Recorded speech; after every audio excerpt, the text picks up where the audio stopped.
गुरुजी, प्रलय कैसे होगा?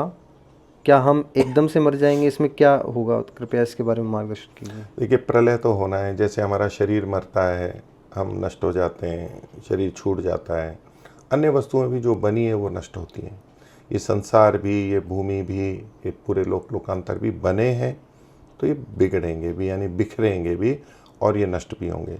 तो जब ये अभी जो सृष्टि चल रही है चराचर जगत की, एक प्रवाह है, ये जब समाप्त हो जाता है और ये लोक लोकांतर भी नष्ट हो जाते हैं, बिखर जाते हैं और अपनी मूल स्थिति में जाते हैं, इसी को प्रलय कहते हैं। तो प्रलय तो होगी, लेकिन प्रलय अभी बहुत समय बाकी है। अभी हमारी प्राचीन भारतीय गणना के अनुसार कि अभी 1 अरब 96 करोड़ इतना समय ही हुआ है इस संसार को बने हुए, और ये उसकी आधी आयु से भी पहले का है। अभी और बाकी है, एक लंबा समय बाकी है।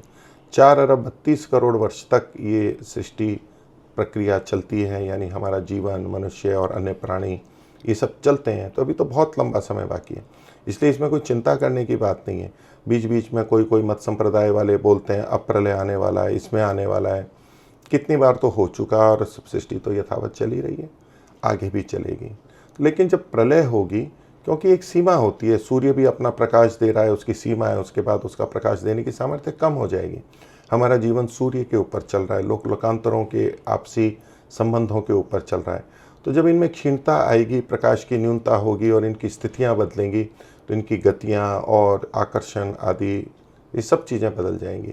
तो उन स्थितियों में अत्यधिक शीत या अत्यधिक उष्णता और इन सब अनेक विविध कारणों से जीवन जीने के अनुकूल परिस्थिति नहीं रहेगी, और ऐसा होने पर हम मनुष्य आदि प्राणी और पेड़ पौधे और ये धीरे धीरे ये सब चीज़ें नष्ट होंगी।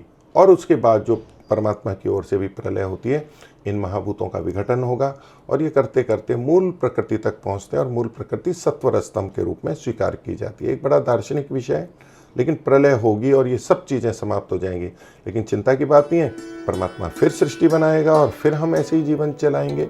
हमारा जीवन चलेगा, कोई मुक्ति में, कोई यहाँ पर, चलता ही रहेगा। ओम।